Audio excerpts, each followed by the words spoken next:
Euphoria, a feeling or state of intense excitement and happiness.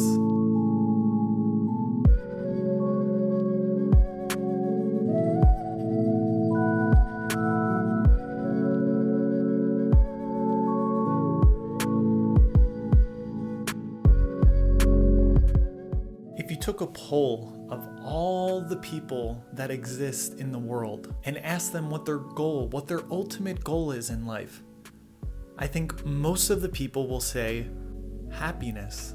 And if you ask them subjectively what that happiness is, that's where you get all of the variations. Money, success, family, political progress, women's rights, LGBT acceptance, God, power, sex, drugs, fame. What do we consider happiness? It depends a lot on our perspective. If we're looking at a momentary intense high, or if we want something more stable. Maybe up until now, we haven't even thought about it. Maybe we've just been existing.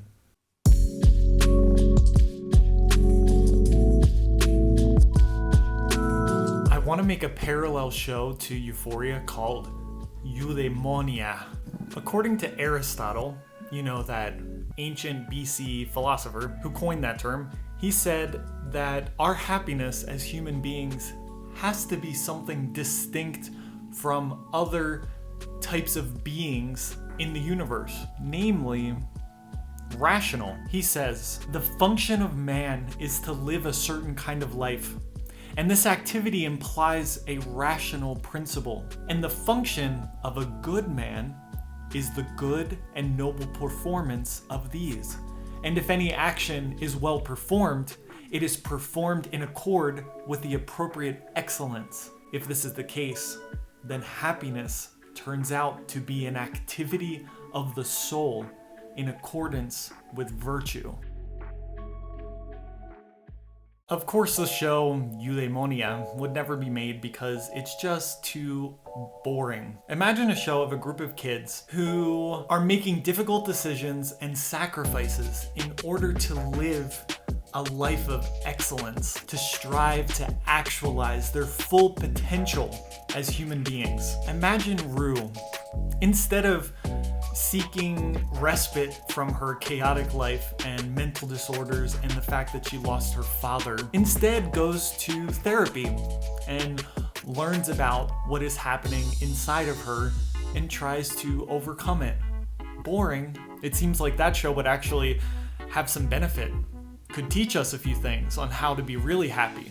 But no, that's boring. I imagine those movies and shows that I saw when I was a Catholic and they had a saint in their life and how they did the perfect actions, and yeah, it was boring. We are obsessed with chaos and disaster. We want to see Jules, the transsexual girl, confused and unable to process her place in the world. We want to see the pretty girl who is insecure and has low self-esteem, trying to seek validation and love from all of these men who are trying to take advantage of her. We want to see the jock who is truly an asshole unleash his rage upon everyone who stands in his way. There's a reason why we connect with these characters. I mean, even though they're represented almost as caricatures with these extreme actions, these extreme personalities, but somehow we are able to see ourselves in them.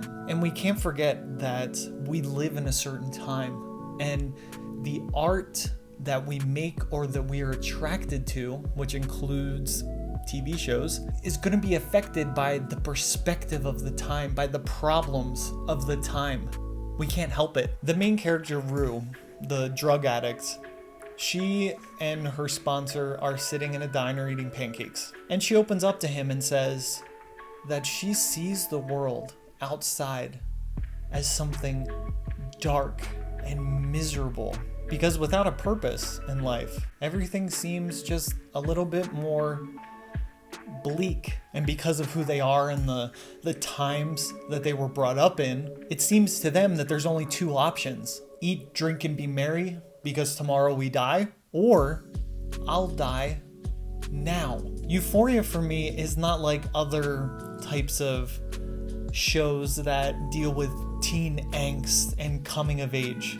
It's more of a nihilistic orgy of directionless youth who are drowning without the capacity to swim. Although, luckily, I have never been a drug addict, I could empathize with her. I could see her position. But even some of the things she was dealing with and other characters that are in the show, they clearly represent that life can be shit sometimes. None of the characters were brought up in the most peaceful and happy sort of situation. We all have those types of issues. Maybe not to the same extreme, but life isn't perfect. But that's not the point. The point is not looking at them and empathizing with their situation. It's seeing what they do with it. The generation portrayed in the show are the result of a nihilistic perspective. They are the product of malformation from their parents. It's almost like their parents and their educators didn't have a good perspective of life. They couldn't give anything to their children and kind of just let them off into the sea to drown. They never gave them the tools in which to become better versions of themselves. Faced with difficult situations like we all face every day, they normally and almost instinctually choose the easy way out. I've had a bad day. Let's just go get fucked up.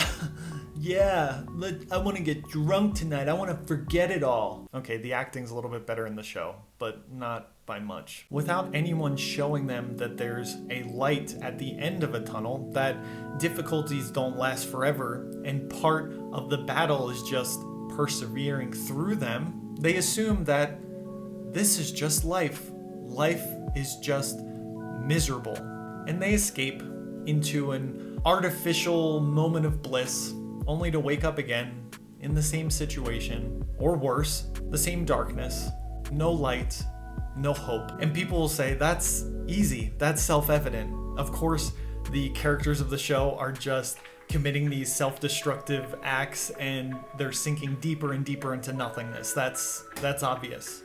But something hit me a little different. I find it highly improbable in real life to find a group of characters like this who are interacting with each other with the same extreme versions as portrayed in the show. It's more like a parable of our modern times. Is that me just looking too deep into it? These neurotic and destructive behaviors that are portrayed are an attempt to solve the perennial dilemma since the beginning of mankind. How do we become happy? For these characters, they take the tools that the generation, the culture gives to them, like individualism, atheism, hedonism, just to name a few, and they use it to try to solve the puzzle of life. They try to find the path to happiness. In that same episode that I was talking about before, where Rue is speaking with her sponsor, she talks about the fact that she's not going to be on Earth for very much longer. Nothing makes sense. Nothing is going to be fixed. She doesn't want it to be fixed. She just wants to die. And her sponsor gets it. He was a drug addict too. But we find out that he became a Muslim. He became religious. He found God. And it's in this moment when Rue comes face to face with somebody who has overcome their difficulties by finding something bigger than themselves, something that gives their life purpose, that Rue, in this state of reflection and trying to understand what really are her motivations and her perspectives on life. She has the opportunity to change. The paths before her are no longer just eat, drink, and be merry, drugs, alcohol, and sex until you die, or to kill yourself, but also to live. This is the physical manifestation, the physical face-off between nihilism and existentialism. There is no God, no heaven or hell, screw it. There can be no right or wrong, let's party. Versus, there is no God, no heaven or hell. So you and I alone must figure out to make life meaningful and good. We must, in fact, work without cosmic aid to figure out what good is. We have to figure out how to be happy. Thanks for watching, and leave a comment down below and let me know what you think. Please like the video, subscribe, all of that stuff, because it actually does help. And watch my other videos because I have a few other things to say. Have a great day.